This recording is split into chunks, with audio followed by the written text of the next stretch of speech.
So this is question number 17. A, B, C were partners sharing profits in the ratio of 3:2:1. The firm closes its books on 31st March every year.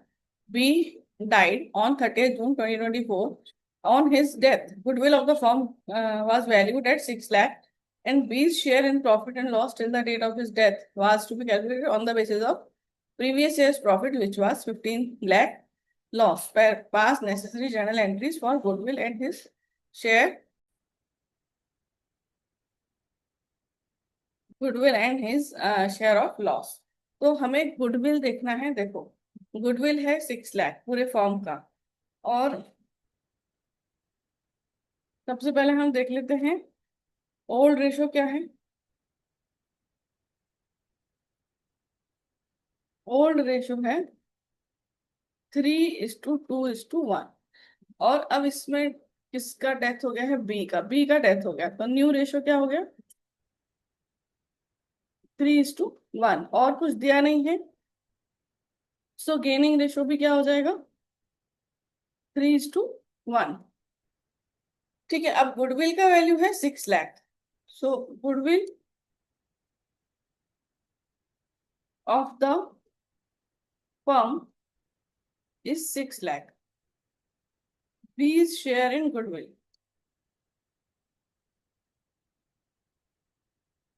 6 lakh multiplied by 2/6.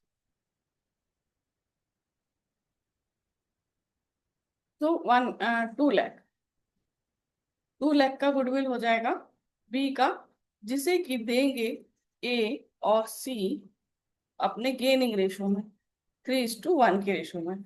So 2 lakh divided by 4, 50,000 और 1,50,000। ठीक है। अब ऐसे ही आपका 15 लाख का loss है, जो कि हमें बी के कैपिटल अकाउंट में डेबिट करना होगा। तो वो लॉस में बी का शेयर कितना है वो हमें देखना है। ठीक है।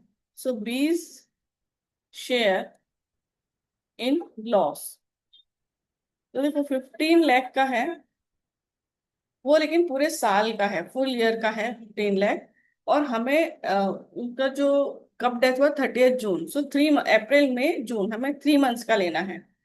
सो 3/12।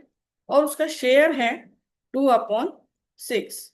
सो 15 लाख का 3/12 मल्टीप्लाइड बाई 2/6, तो यह आ जाएगा 1,25,000।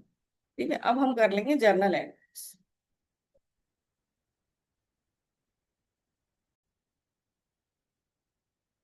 तो सबसे पहले हम गुडविल की एंट्री करेंगे।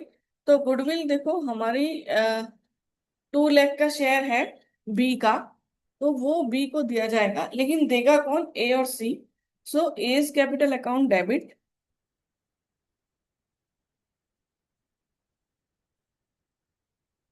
सीज कैपिटल अकाउंट डेबिट,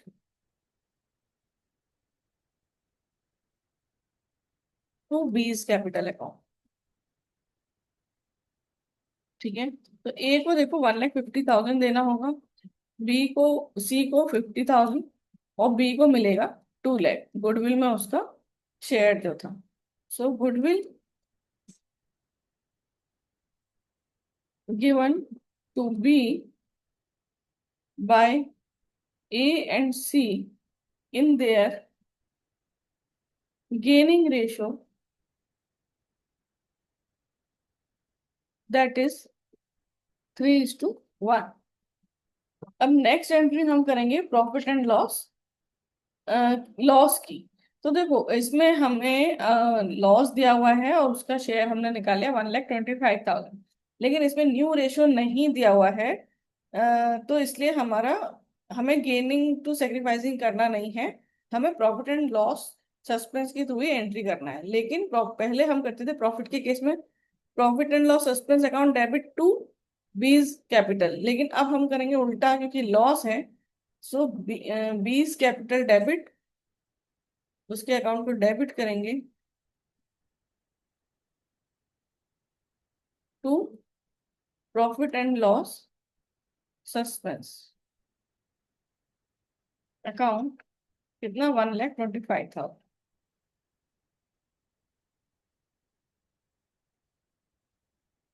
तो loss transferred to B's capital account. ये हमारा अकाउंट क्लोज हुआ, और ये हमारे यही, इसमें हमें यही एंट्रीज करनी थी। तो इट्स डन। अब हम करेंगे question number 18।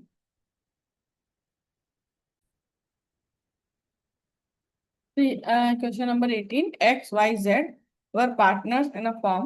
Z died on 31st May 2025, यानी आफ्टर 2 months, अप्रैल और मई। उसके 31st मई को उसका डेथ हो गया, तो 2 months वो रहा।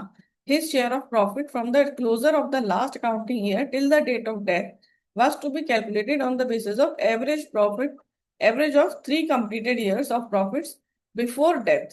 तो उसकी डेथ से पहले की जो 3 कंप्लीट साल थे, उनका हमें एवरेज करना है, और उसके बेसिस पे हमें वाई का शेयर, जेड का शेयर निकालना है। तो सबसे पहले हम एवरेज प्रॉफिट निकाल लेते हैं। एवरेज प्रॉफिट होगा 18,000 प्लस 19,000 प्लस 17,000 डिवाइडेड बाय 3। तो 18 प्लस 19 प्लस 17, 54,000 डिवाइडेड बाय 3, 18,000। ठीक है, 18,000 का हमारा एवरेज प्रॉफिट है। अब उस प्रॉफिट में जेड का कितना शेयर होगा? सो जेड शेयर इन प्रॉफिट्स, ये जो 18,000 है पूरे 12 मंथ्स का है, वो सिर्फ 2 मंथ्स रहा, तो हमें 2 मंथ्स का प्रॉफिट चाहिए, मल्टीप्लाई बाई 2/12। और उसका शेयर, तो उसका शेयर उन्होंने नहीं बताया है, XYZ आर पार्टनर्स, तो वो हम इक्वल एज्यूम करेंगे, सो 1/3। सो 18,000 इंटू 2/12, 3,000 डिवाइडेड बाई 3, सो 1,000। तो 1,000 का जेड का शेयर है। अब केस 1 जब है हमारा,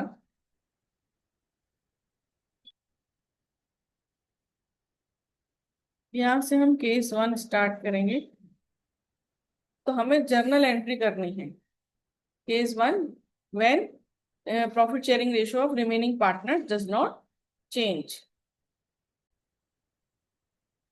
देखो, जब प्रॉफिट, केस 1 है जिसमें future profit sharing ratio change नहीं हो रहा है, तो हम क्या करेंगे? प्रॉफिट एंड लॉस सस्पेंस के थ्रू एंट्री करेंगे। So profit and loss suspense account debit to जेड्स capital 1,000। So profit of 2 months and Z's share transferred to Z's capital account। अब आएगा केस 2, when new ratio या future ratio is given, when future ratio is 3:2 and old ratio क्या था? 1:1:1, और इसमें Z का death हो रहा था, तो हमने गेनिंग रेशियो निकालना है। New ratio minus old ratio. तो एक्स के केस में new ratio 1/3 minus old ratio, sorry, new ratio 3/5, 3/5 और ओल्ड रेशियो 1/3। इसे हम सॉल्व करेंगे।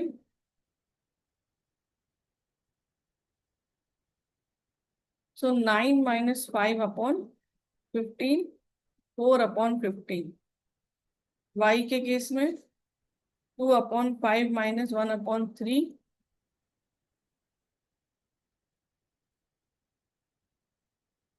6 माइनस 5/15। 15, 1/15. So gaining ratio 4/15, 1/15 और 4:1। तो जब प्रॉफिट शेयरिंग रेशियो चेंज हो रहा है तो फिर हम एंट्री करेंगे gaining partner to sacrificing partner. देखो हमें गेनिंग रेशियो में करना है, अभी हमें gaining partner to sacrificing partner करना है। सो एक्स कैपिटल अकाउंट जिसने गेन किया है उसे डेबिट कर रहे हैं, वाइज कैपिटल अकाउंट जिसने गेन किया है उसे डेबिट कर रहे हैं, और टू जेड्स capital account. So profit Z share of profit